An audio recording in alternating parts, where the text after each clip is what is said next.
ಎರಡು ಅರಸುಗಳು ಅಧ್ಯಾಯ 16. ರೆಮಲ್ಯನ ಮಗನಾದ ಪೆಕಹನ ಆಳಿಕೆಯ 17ನೇ ವರುಷದಲ್ಲಿ ಯೆಹೂದ ರಾಜನಾದ ಯೋತಾಮನ ಮಗ ಆಹಾಜನು ಆಳತೊಡಗಿದನು. ಇವನು ಪಟ್ಟಕ್ಕೆ ಬಂದಾಗ 20 ವರ್ಷದವನಾಗಿದ್ದು ಯೆರೂಸಲೇಮಿನಲ್ಲಿ 16 ವರ್ಷ ಆಳಿದನು. ಇವನು ತನ್ನ ದೇವರಾದ ಯೆಹೋವನ ದೃಷ್ಟಿಯಲ್ಲಿ ಒಳ್ಳೆಯವನಾಗಿರಲಿಲ್ಲ. ತನ್ನ ಪೂರ್ವಿಕನಾದ ದಾವೀದನ ಮಾರ್ಗವನ್ನು ಬಿಟ್ಟು ಇಸ್ರಾಯೇಲ್ ರಾಜನ ಮಾರ್ಗದಲ್ಲಿ ನಡೆದನು. ಇದಲ್ಲದೆ ಯೆಹೋವನು ಇಸ್ರಾಯೇಲ್ಯರ ಎದುರಿನಿಂದ ಓಡಿಸಿಬಿಟ್ಟ ಜನಾಂಗಗಳ ಹೇಸಿಗೆ ಕೆಲಸಗಳನ್ನು ಅನುಸರಿಸಿ ತನ್ನ ಮಗನನ್ನು ಆಹುತಿ ಕೊಟ್ಟನು. ಪೂಜಾ ಸ್ಥಳಗಳಲ್ಲಿಯೂ ದಿನ್ನೆಗಳ ಮೇಲೆಯೂ ಎಲ್ಲ ಹಸಿರು ಮರಗಳ ಕೆಳಗೆಯೂ ಯಜ್ಞಧೂಪಗಳನ್ನು ಸಮರ್ಪಿಸಿದನು. ಇವನ ಕಾಲದಲ್ಲಿ ಅರಾಮ್ಯರ ಅರಸನಾದ ರೆಚೀನ್, ಇಸ್ರಾಯೇಲ್ಯರ ಅರಸನೂ ರೆಮಲ್ಯನ ಮಗನೂ ಆದ ಪೆಕಹ ಎಂಬವರು ಕೂಡಿಕೊಂಡು ಯೆರೂಸಲೇಮಿಗೆ ವಿರೋಧವಾಗಿ ಬಂದು ಆಹಾಜನನ್ನು ಸುತ್ತಿಕೊಂಡರು. ಆದರೆ ಅವನನ್ನು ಜಯಿಸುವುದು ಅವರಿಂದ ಆಗಲಿಲ್ಲ. ಇದೇ ಕಾಲದಲ್ಲಿ ಅರಾಮ್ಯರ ಅರಸನಾದ ರೆಚೀನನು ಏಲತ್ ಪಟ್ಟಣವನ್ನು ಅರಾಮ್ ರಾಜ್ಯಕ್ಕೆ ಸೇರಿಸಿಕೊಂಡು ಅದರಲ್ಲಿದ್ದ ಯೆಹೂದ್ಯರನ್ನೆಲ್ಲ ಓಡಿಸಿದನು. ಎದೋಮ್ಯರು ಬಂದು ಅಲ್ಲಿ ವಾಸಿಸಿದರು. ಇಂದಿನವರೆಗೂ ಅದರಲ್ಲಿ ಅವರೇ ವಾಸವಾಗಿದ್ದಾರೆ. ಆಹಾಜನು ಅಶ್ಶೂರ್ ದೇಶದ ಅರಸನಾದ ತಿಗ್ಲತ್-ಪಿಲೆಸೆರನ ಬಳಿಗೆ ದೂತರನ್ನು ಕಳುಹಿಸಿ ಅವನಿಗೆ, ನಾನು ನಿನ್ನ ದಾಸನೂ ಮಗನೂ ಆಗಿದ್ದೇನೆ. ನೀನು ಬಂದು ನನ್ನನ್ನು ನನಗೆ ವಿರೋಧವಾಗಿ ಎದ್ದಿರುವ ಅರಾಮ್ಯರ ಮತ್ತು ಇಸ್ರಾಯೇಲ್ಯರ ಅರಸುಗಳ ಕೈಗೆ ಸಿಕ್ಕದಂತೆ ತಪ್ಪಿಸು ಎಂದು ಹೇಳಿಸಿದನು. ಇದಲ್ಲದೆ ಆಹಾಜನು ಯೆಹೋವನ ಆಲಯದಲ್ಲಿಯೂ ಅರಮನೆಯ ಭಂಡಾರದಲ್ಲಿಯೂ ಇದ್ದ ಬೆಳ್ಳಿ ಬಂಗಾರವನ್ನು ತೆಗೆದುಕೊಂಡು ಅಶ್ಶೂರದ ಅರಸನಿಗೆ ಕಾಣಿಕೆಯಾಗಿ ಕಳುಹಿಸಿದನು. ಅವನು ಇವನ ಮಾತಿಗೆ ಒಪ್ಪಿ ದಮಸ್ಕ ಪಟ್ಟಣಕ್ಕೆ ವಿರೋಧವಾಗಿ ಹೋಗಿ ರೆಚೀನನನ್ನು ಕೊಂದು ನಿವಾಸಿಗಳನ್ನು ಸೆರೆಹಿಡಿದು ಕೀರ್ ಪ್ರಾಂತಕ್ಕೆ ಒಯ್ದನು. ಅರಸನಾದ ಆಹಾಜನು ಅಶ್ಶೂರದ ಅರಸನಾದ ತಿಗ್ಲತ್-ಪಿಲೆಸೆರನ ದರ್ಶನಕ್ಕಾಗಿ ದಮಸ್ಕಕ್ಕೆ ಹೋದನು. ಅವನು ಅಲ್ಲಿದ್ದ ಯಜ್ಞವೇದಿಯನ್ನು ಕಂಡು ಅದರ ಒಂದು ಚಿತ್ರವನ್ನೂ ಅದರ ಎಲ್ಲ ಅಲಂಕಾರದ ನಕ್ಷೆಯನ್ನು ಬರೆಯಿಸಿ ಯಾಜಕನಾದ ಊರೀಯನಿಗೆ ಕಳುಹಿಸಿದನು. ಅರಸನಾದ ಆಹಾಜನು ದಮಸ್ಕದಿಂದ ಬರುವಷ್ಟರಲ್ಲಿ ಊರೀಯನು ಅರಸನಿಂದ ತನಗೆ ಬಂದ ಮಾದರಿಯ ಪ್ರಕಾರ ಒಂದು ವೇದಿಯನ್ನು ಮಾಡಿಸಿಟ್ಟಿದ್ದನು. ಅರಸನು ಹಿಂದಿರುಗಿ ಬಂದ ಮೇಲೆ ಆ ಯಜ್ಞವೇದಿಯನ್ನು ಕಂಡು ಅದರ ಸಮೀಪಕ್ಕೆ ಹೋಗಿ ತಾನು ತಂದ ಸರ್ವಾಂಗ ಹೋಮದ್ರವ್ಯ, ಧಾನ್ಯ ನೈವೇದ್ಯ, ಪಾನದ್ರವ್ಯ ಇವುಗಳನ್ನು ಸಮರ್ಪಿಸಿ ಸಮಾಧಾನ ಯಜ್ಞಕ್ಕಾಗಿ ವಧಿಸಿದ ಪಶುಗಳ ರಕ್ತವನ್ನು ಅದರ ಮೇಲೆ ಚಿಮಿಕಿಸಿದನು.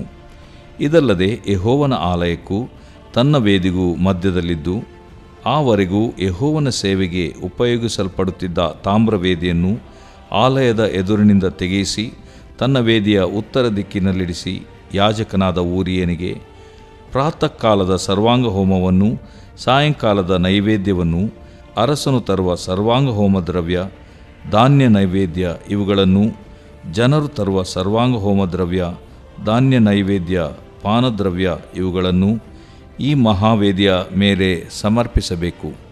ಮತ್ತು ಸರ್ವಾಂಗ ಹೋಮ ಯಜ್ಞಗಳಿಗಾಗಿ ವಧಿಸುವ ಪಶುಗಳ ರಕ್ತವನ್ನು ಇದರ ಮೇಲೆ ಚಿಮಿಕಿಸಬೇಕು.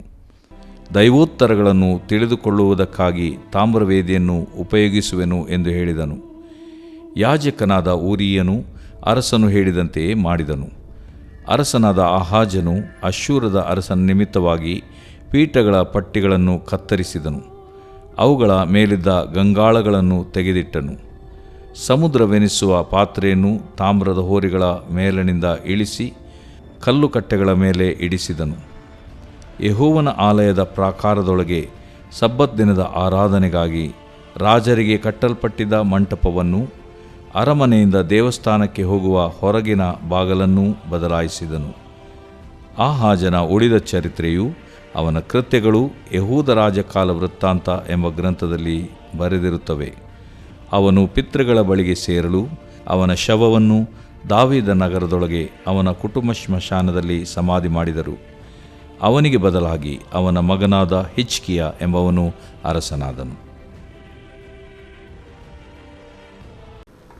ದೇವರು ಪ್ರೀತಿಸುವ ಪ್ರೀತಿಯ ಬಿಗ್ ಜೆ ಟಿವಿ ಪ್ರಿಯ ವೀಕ್ಷಕರಿಗೆ ನಮ್ಮ ಕರ್ತನಾದ ಯೇಸು ಕ್ರಿಸ್ತನ ಹೆಸರಿನಲ್ಲಿ ನಿಮ್ಮನ್ನು ವಂದಿಸಿ ಸ್ವಾಗತ ಬಯಸ್ತಿದ್ದೇವೆ. ಬನ್ನಿರಿ, ಇಂದು ಒಟ್ಟಾಗಿ ನಾವು ದೇವರ ಅಮೂಲ್ಯ ವಾಕ್ಯವನ್ನು ಅಧ್ಯಯನ ಮಾಡಿಕೊಳ್ಳೋಣ. ಇಂದಿನ ನಮ್ಮ ಅಧ್ಯಯನ ಇರುವಂಥದ್ದು ಏನಂತ ಹೇಳಿದರೆ 2ನೇ ಅರಸುಗಳ ಗ್ರಂಥ 16ನೇ ಅಧ್ಯಾಯ, second book of Kings chapter 16.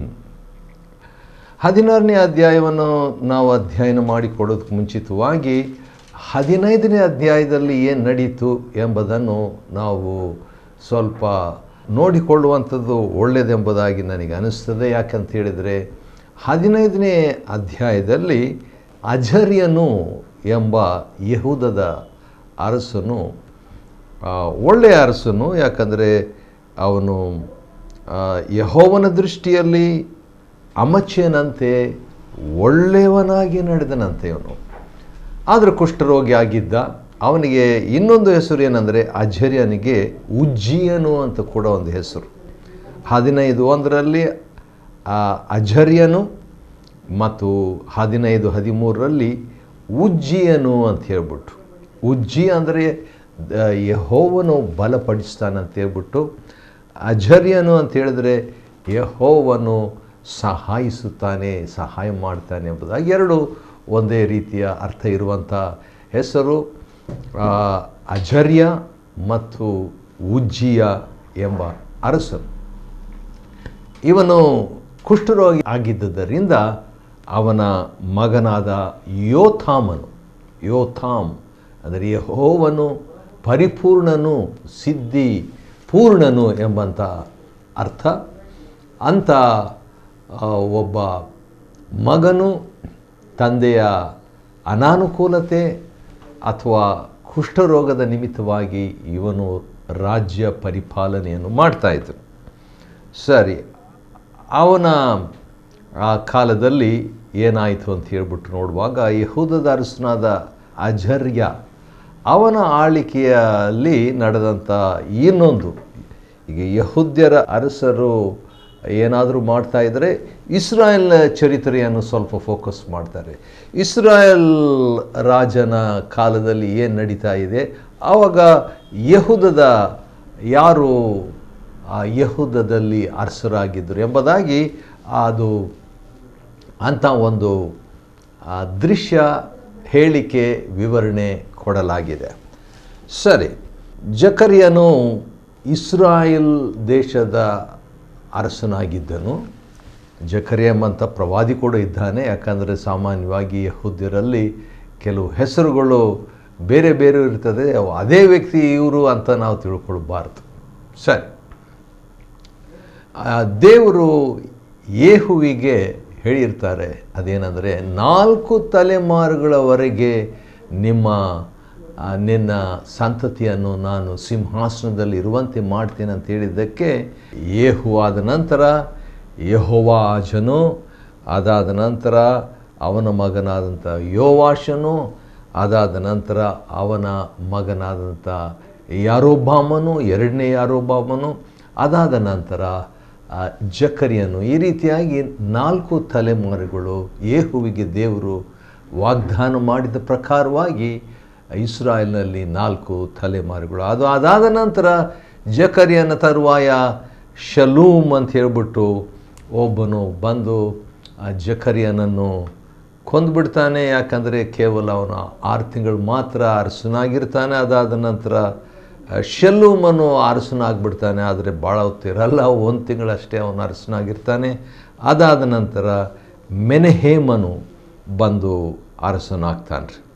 ಯಾಕಂದರೆ ಮೆನೆಹೇಮನು ಪೂಲನೆಂಬಂಥ ಒಬ್ಬ ಅಶ್ಶೂರ್ಯದ ಅರಸನ ಸಹಾಯ ತಗೊಂಡು ಇಸ್ರಾಯೇಲ್ ದೇಶಕ್ಕೆ ವಿರೋಧವಾಗಿ ಬಂದಾಗ ಅವನು ಈ ಮೆನೆಹೇಮನು ಅವನ ಮುಖಾಂತರವಾಗಿ ತನ್ನ ಅರಸತನವನ್ನು ಇದೇ ಚಾನ್ಸ್ ಅಂತ ದೃಢ ಮಾಡ್ಕೊಂಡ್ಬಿಡ್ತಾನೆ. ಮತ್ತು ಅಶ್ಶೂರದ ಅರಸನಿಗೆ ಅವನು ಹಣ ಕೊಡ್ತಾನೆ. ಮತ್ತು ಅದಾದ ನಂತರ ಪೆಕಹಯ್ಯನು ಅವನ ಮಗ ಅರಸನಾಗ್ತಾನೆ. ಅದಾದ ನಂತರ ಅವನನ್ನು ಒಬ್ಬನು ಅದೇ ಸ್ವಲ್ಪ ಹೆಸರಿರುವಂಥ ಪೆಕಹಯ್ಯನನ್ನು ಪೆಕಹ ಎಂಬಂಥ ಒಬ್ಬ ವ್ಯಕ್ತಿ ಅವನನ್ನು ಕೊಂದುಬಿಟ್ಟು ಅವನು ರಾಜನಾಗ್ತಾನೆ. ಅದಾದ ನಂತರ ಹೋಶಿಯನು ಏನು ಮಾಡ್ತಾನೆ, ಈ ಪೆಕಹನನ್ನು ವಿರೋಧಿಸಿ ಅವನನ್ನು ಸಂಹರಿಸಿ ಇವನು ಅರಸನಾಗ್ತಾನೆ. ಯಹೂದಿ ಮತ್ತು ಇಸ್ರಾಯೇಲ್ ದೇಶಗಳು, ಈ ಎರಡು ದೇಶಗಳಲ್ಲಿ ಜನರು ರಾಜರಾದರು. ಅರಸನಾದ ಬಳಿಕ ಅವರು ಏನೇನು ಮಾಡಿದರು ಎಂಬುದಾಗಿ ಹೇಳಿದಾಗ, ಅದನ್ನೇ ನಾವು ಯೋಚನೆ ಮಾಡಿದಾಗ, ಇವರು ಇಂತಿಂಥವ್ರು ಬಂದರು, ರಾಜ್ಯವನ್ನು ಸ್ಥಿರಪಡಿಸ್ಕೊಂಡ್ರು.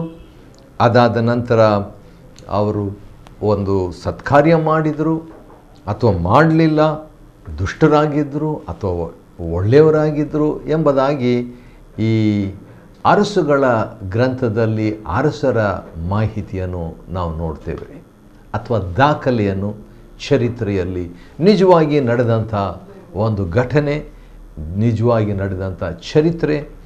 ಆದ ಕಾರಣ ಅದರಲ್ಲಿ ನಾವು ಕಲಿಯುವಂಥದ್ದು ಬಹಳಷ್ಟಿದೆ. ಈಗ 16ನೇ ಅಧ್ಯಾಯದಲ್ಲಿ ಪವಿತ್ರಾತ್ಮನು ಯೆಹೂದದ ಅರಸನಾದ ಆಹಾಜನ ಬಗ್ಗೆ ಸ್ವಲ್ಪ ಫೋಕಸ್.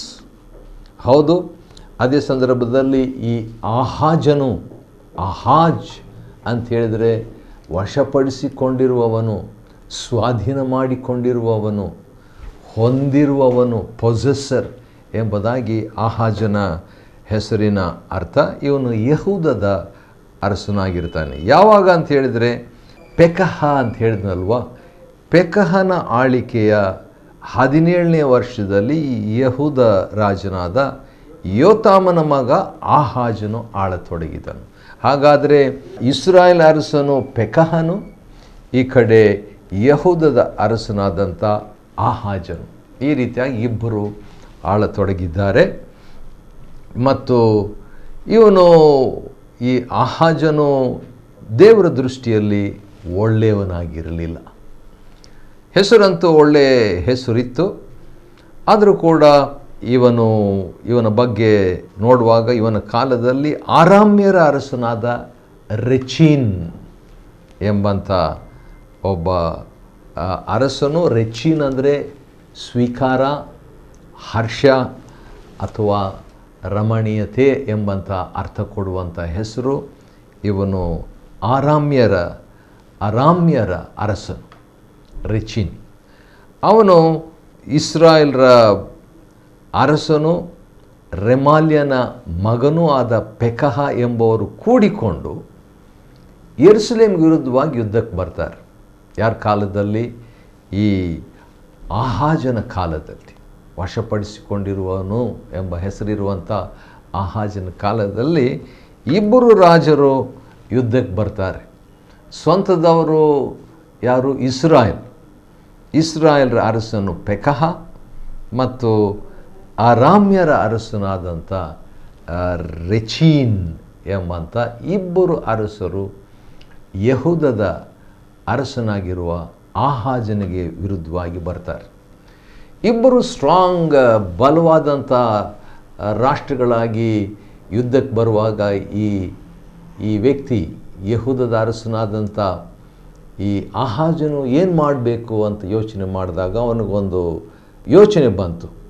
ಅದೇನಂತ ಹೇಳಿದರೆ, ಅವನು ಅಶ್ಶೂರ್ ದೇಶದ ಅರಸನ ಕಡೆಗೆ ಸಹಾಯ ಕೇಳ್ತಾನೆ ರೀ.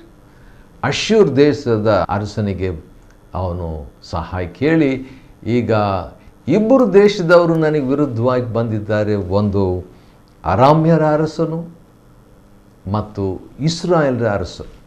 ಇವರಿಬ್ಬರು ಬರ್ತಾರೆ. ಆದ ಕಾರಣ ಇಸ್ರಾಯೇಲ್ರ ಮತ್ತು ಅರಾಮ್ಯರ ಅರಸುಗಳ ಕೈಗೆ ತಪ್ಪದಂತೆ ನನಗೆ ಕಾಪಾಡಬೇಕು ಅಂತ ಹೇಳ್ಬಿಟ್ಟು ದೇವರ ಆಲಯದಲ್ಲಿರುವಂಥ ಬೆಳ್ಳಿ, ಬಂಗಾರ ಇವೆಲ್ಲ ತೆಗೆದುಕೊಂಡು ಅಶ್ಶೂರ್ಯದ ಅರಸನಿಗೆ ಕಾಣಿಕೆಯಾಗಿ ಕೊಡ್ತಾನೆ. ಅಷ್ಟೇ ಸಾಕು, ಈ ಅಶ್ಶೂರ್ಯದ ಅರಸನು ಬಂದು ಇವನ ಮಾತಿಗೆ ಒಪ್ಪಿ ಏನು ಮಾಡ್ತಾನೆ, ಯುದ್ಧಕ್ಕೆ ಹೋಗಿ ರೆಚೀನನನ್ನು ಕೊಂದು, ಅಂದರೆ ಇಸ್ರಾಯೇಲ್ ಅರಸನಾದ ರೆಚೀನನನ್ನು ಕೊಂದು ನಿವಾಸಿಗಳನ್ನು ಸೆರೆ ಹಿಡಿದು ಹೋಗ್ತಾನೆ. ಆಗ ಅರಸನಾದಂಥ ಆಹಾಜನು, ಅಶ್ಶೂರದ ಅರಸನಾದಂಥ, ಅವನ ಹೆಸರು ಸ್ವಲ್ಪ ವಿಚಿತ್ರವಾದಂಥ ಒಂದು ಹೆಸರು ಇರ್ತದೆ. ಅದೇನೆಂದರೆ ತಿಗ್ಲಿ ಪಿಲೇಸನು ಅಂತ ಹೇಳ್ಬಿಟ್ಟು, ಅಂದರೆ ತಿಗ್ಲತ್ ಪಿಲೇಸನು ಅಂತ ಹೇಳ್ಬಿಟ್ಟು ಅವನ ಹೆಸರು ವಿಚಿತ್ರವಾದಂಥ ಒಂದು ಹೆಸರು. ಅಶ್ಶೂರದ ಅರಸನು ಅವನ ಹತ್ರ ಹೋಗ್ಬಿಟ್ಟು ಏನು ಮಾಡ್ತಾನೆ, ಒಂದು ಕಾಪಿ ಮಾಡ್ತಾನೆ ರೀ, ಅಂದರೆ ಅರ್ಥ ನಕಲು ಮಾಡ್ತಾನೆ. ಯಾಕಂದರೆ ಅಲ್ಲಿ ಹೋದ್ಮೇಲೆ ದರ್ಶನಕ್ಕಾಗಿ ದಮಸ್ಕಕ್ಕೆ ಹೋಗ್ತಾನೆ. ಆಹಾಜನು ಹೋಗ್ಬಿಟ್ಟು ಅಲ್ಲಿರುವಂಥ ಚಿತ್ರವನ್ನು, ಅದರ ಎಲ್ಲ ಅಲಂಕಾರದ ನಕ್ಷೆಯನ್ನು ಬರ್ಕೊಂಡ್ಬಿಡ್ತಾನೆ.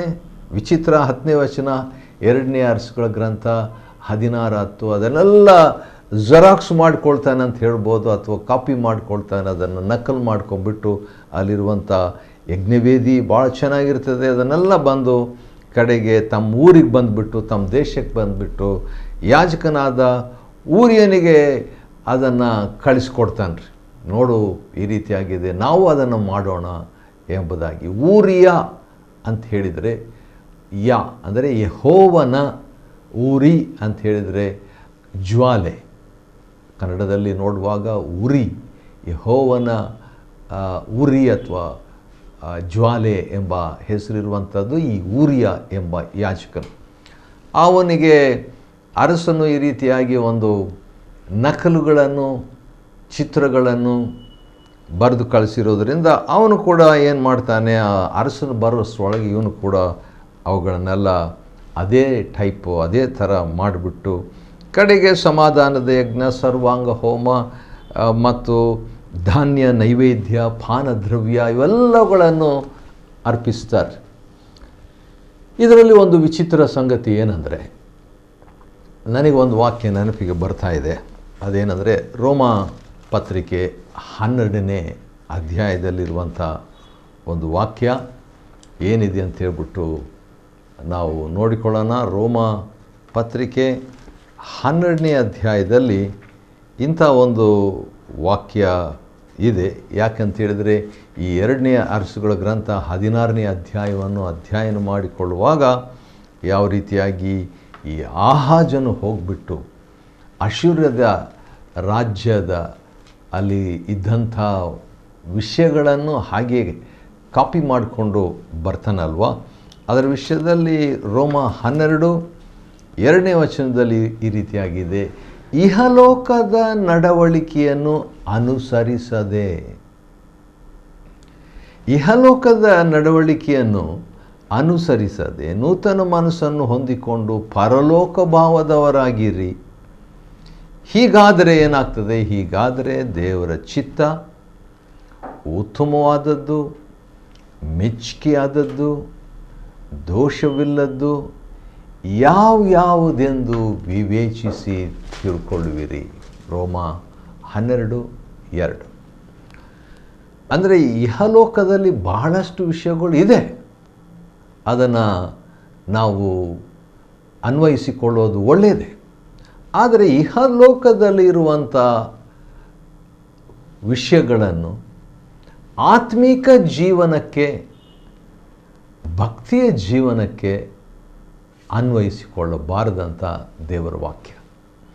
ಯಾಕಂತ ಹೇಳಿದ್ರೆ ಮೋಶೆಯ ಮುಖಾಂತರವಾಗಿ ಭಾಳ ಸ್ಪಷ್ಟವಾಗಿ ದೇವರು ಯಾಜಕ ಕಾಂಡದಲ್ಲಿ, ವಿಮೋಚನ ಕಾಂಡದಲ್ಲಿ ಸಾಕಷ್ಟು ಮಾಹಿತಿಗಳನ್ನು ಏನೇನು ಮಾಡಬೇಕು, ಹೇಗೆ ಕಟ್ಟಬೇಕು. ಉದಾಹರಣೆಗೆ ದೇವದರ್ಶನ ಗುಡಾರದ ಬಗ್ಗೆ ಹೇಳಿದಾಗ ದೇವದರ್ಶನ ಗುಡಾರ ಹೀಗಿರಬೇಕು, ಮತ್ತು ಯಜ್ಞವೇದಿಯು ಅಲ್ಲಿ ಇರಬೇಕು, ಗಂಗಾಳ ಪಾತ್ರೆ ಅಲ್ಲಿ ಇರಬೇಕು, ಧೂಪವೇದಿ ಇರಬೇಕು, ಮೇಜು ಇರಬೇಕು, ಮತ್ತು ದೀಪಸ್ತಂಭ ಇರಬೇಕು, ತೆರೆ ಇರಬೇಕು, ತೆರೆ ಆಚೆ ಬಂದು ಮಂಜೂಷ ಇರಬೇಕು, ಮಂಜೂಷದಲ್ಲಿ ಕೂಡ ಒಳಗೆ ಏನು ಮನ್ನ ಇಟ್ಟಿರಬೇಕು, ಮತ್ತು ಆರೋನ್ನ ಕೋಲು ಇಟ್ಟಿರಬೇಕು, ದಶಾಗ್ನಿಯಲ್ಲಿ ಅದರಲ್ಲಿ ಇಟ್ಟಿರಬೇಕು. ಅದರ ಮೇಲೆ ನೋಡಿದರೆ ಕೆರೂಬಿಗಳನ್ನು ಇಡಬೇಕು. ಈ ರೀತಿಯಾಗೆಲ್ಲ ದೇವರು ಭಾಳ ಸ್ಪಷ್ಟವಾಗಿ ಯಾವ ಕಲರು, ತೆರೆ ಎಲ್ಲಿರಬೇಕು, ಯಾವ ಕಲರ್ ಇರಬೇಕು, ಎಷ್ಟು ಉದ್ದ ಇರಬೇಕು, ಎಷ್ಟು ಅಗಲ ಇರಬೇಕು, ಎಷ್ಟು ಎತ್ತರ ಇರಬೇಕು ಎಂಬುದಾಗಿ ಬಹಳಷ್ಟು ವಿವರವಾಗಿ ಡೀಟೇಲ್ ಆಗಿ ದೇವರು ಕೊಟ್ಟ ಮೇಲೆ ದೇವರಿಗಾಗಲೇ ತನ್ನ ಆಲಯ, ತನ್ನ ಸನ್ನಿಧಾನಕ್ಕೆ ವಾತಾವರಣ ಹೇಗಿರಬೇಕಂತ ಮೋಶೆ ಮುಖಾಂತರ ಕೊಟ್ಟಾಯಿತು. ಆದರೆ ಈ ಆಹಾಜನು ಹೋಗಿ ಅಶ್ಶೂರ್ಯದ ಅರಸನ ದೇಶದಲ್ಲಿರುವಂಥದ್ದನ್ನು ಚಿತ್ರವನ್ನು ಬರೆಯಿಸಿಕೊಂಡು ಬಂದು ಊರ್ಯನಿಗೆ ಕೊಟ್ಟು, ಇದೇ ಥರ ಮಾಡು, ದೇವರಿಗೆ ನಾವು ಸರ್ವಾಂಗ ಹೋಮ ಅರ್ಪಿಸೋಣ ಮತ್ತು ಸಮಾಧಾನ ಯಜ್ಞವನ್ನು ಅರ್ಪಿಸೋಣ ಎಂಬುದಾಗಿ ಹೇಳ್ತಾನೆ. ಆದ ಕಾರಣ ಇದರಲ್ಲಿ ಬದಲಾವಣೆಯನ್ನು ಈ ಆಹಾಜನು ತರುವಾತನಾಗಿದ್ದಾನೆ. ದೇವರ ಕ್ರಮ, ದೇವರು ಒಂದು ಹೇಳಿದರೆ ಅದಕ್ಕೆ ಅರ್ಥ ಇರಬೇಕು. ದೇವರು ಮೋಶೆಗೆ ಕೂಡ ಹೇಳಿದಾಗ, ನೋಡು ನಾನು ಹೇಳಿದ ಹಾಗೆ ಮಾಡು ಎಂಬುದಾಗಿ ಹೇಳ್ತಾನೆ. ಮೋಶೆ ಯಾರಂತ ಹೇಳಿದ್ರೆ ಅವನು ಎಂಜಿನಿಯರ್, ಅವನು ಮಹಾ ಐಗುಪ್ತದ ಶಿಲ್ಪವಿದ್ಯೆ ಅವನಿಗೆಲ್ಲ ಚೆನ್ನಾಗಿ ಗೊತ್ತಿರ್ತದೆ. ಹಾಗಿದ್ದರೂ ಕೂಡ ಮೋಶೆಗೆ ದೇವರು ಒಂದು ದೇವದರ್ಶನ ಗುಡಾರ ಕಟ್ಬಿಡಪ್ಪ ಮೋಶೆ ಅಂತ ದೇವರು ಹೇಳ್ಬೋದಾಗಿತ್ತು. ಆದರೆ ಆ ರೀತಿಯಾಗಿ ಹೇಳಿದೆ, ಹೀಗೆ ಕಟ್ಟಬೇಕು, ಹಾಗೆ ಕಟ್ಟಬೇಕು, ಹೀಗೆ ಕಟ್ಟಬಾರ್ದು, ಹಾಗೆ ಕಟ್ಟಬೇಕು, ಇದನ್ನು ಇಡಬೇಕು, ಅದನ್ನು ಇಡಬಾರ್ದು ಎಂಬ ರೀತಿಯಲ್ಲಿ ದೇವರು ಭಾಳ ಸ್ಪಷ್ಟವಾಗಿ ಹೇಳಿದ್ದಕ್ಕೆ ಕಾರಣ ಏನಂತ ಹೇಳಿದ್ರೆ, ದೇವರ ಮಾತಿನ ಪ್ರಕಾರವಾಗಿ ನಡೆದರೆ ದೇವರ ಮಹಿಮೆಯನ್ನು ಅನುಭವಿಸುವುದು. ಹೌದು, ದೇವರ ಮಾತಿನ ಪ್ರಕಾರ ಮೋಶೆ ಕಟ್ಟಿದ್ರಿಂದ ದೇವರ ಮಹಿಮೆ ಆ ದೇವದರ್ಶನ ಗುಡಾರದೊಳಗೆ ಬಂತು. ಇಲ್ಲಿ ನಾವು ನೋಡುವಾಗ ಆಹಾಜನು ತನ್ನದೇ ಆದಂಥ ಐಡಿಯಾ ಪ್ರಕಾರವಾಗಿ, ತನ್ನದೇ ಇಷ್ಟದ ಪ್ರಕಾರವಾಗಿ ಏನೋ ಒಂದು ಕಟ್ತಾನೆ, ಬದಲಾಯಿಸಿಬಿಡ್ತಾನೆ. ಆ ರೀತಿಯಾಗಿರುವಾಗ ಆಹಾಜನ ತರುವಾಯ ಆ ರೀತಿಯಾಗಿ ಒಂದು ದೊಡ್ಡ ಚೇಂಜ್ ಅವನು ತಂದುಬಿಟ್ಟು ಏನು ಮಾಡ್ತಾನೆ, ಹೌದು ಒಳ್ಳೆ ಕೆಲಸ ಮಾಡ್ದ, ಒಳ್ಳೆ ಹೆಸರು ಕೂಡ ಅವನಿಗೆ ಇತ್ತು ಲೋಕದಲ್ಲಿ, ಅದರ ದೇವ್ರ ಮುಂದೆ ಅಲ್ಲ. ಆ ರೀತಿಯಾಗಿ ಅವನು ಸತ್ತ ನಂತರ ಅವನ ಮಗನಾದ ಹಿಜ್ಕಿಯನು ಅರಸನಾಗ್ತಾನ್ರಿ. ಹಿಜ್ಕಿಯ ಅಂತ ಹೇಳಿದರೆ ದೇವರಿಂದ ಸೆಳೆಯಲ್ಪಟ್ಟವನು, ದೇವರಿಂದ ಪರಿಹಾರ ಹೊಂದಿದವನು, ದೇವರಿಂದ ಜಯ ಹೊಂದಿದವನು. ಅದು ಹೇಗೆ ಅಂತ ಹೇಳ್ಬಿಟ್ಟು ನಾವು ಅದನ್ನು ಮುಂದೆ ನೋಡೋಣ. 2ನೇ ಅರಸುಗಳ ಗ್ರಂಥ 16ನೇ ಅಧ್ಯಾಯವನ್ನು ಅಧ್ಯಯನ ಮಾಡುವಂತೆ ದೇವರು ಕೊಟ್ಟ ಕೃಪೆಗಾಗಿ ಆತನಿಗೆ ಸ್ತೋತ್ರವಾಗಲಿ. ದೇವರು ನಿಮ್ಮನ್ನು ಆಶೀರ್ವದಿಸಲಿ.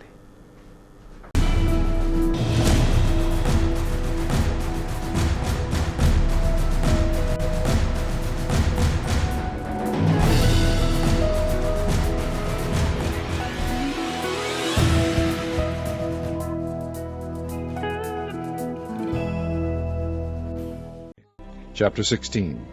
In the 17th year of Pekah the son of Remaliah, Ahaz the son of Jotham king of Judah began to reign. 20 years old was Ahaz when he began to reign, and reigned 16 years in Jerusalem, and did not that which was right in the sight of the Lord his God, like David his father.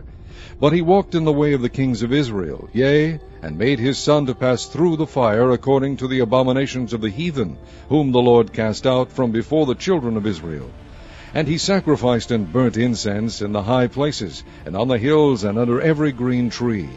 Then Rezin king of Syria and Pekah son of Remaliah king of Israel came up to Jerusalem to war, and they besieged Ahaz, but could not overcome him. At that time Rezin king of Syria recovered Elath to Syria, and drave the Jews from Elath. And the Syrians came to Elath, and dwelt there unto this day. So Ahaz sent messengers to Tiglath-Pileser, king of Assyria, saying, I am thy servant and thy son. Come up and save me out of the hand of the king of Syria, and out of the hand of the king of Israel, which rise up against me.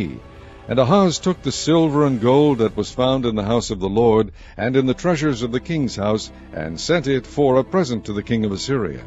And the king of Assyria hearkened unto him, for the king of Assyria went up against Damascus, and took it, and carried the people of it captive to Kir, and slew Rezin.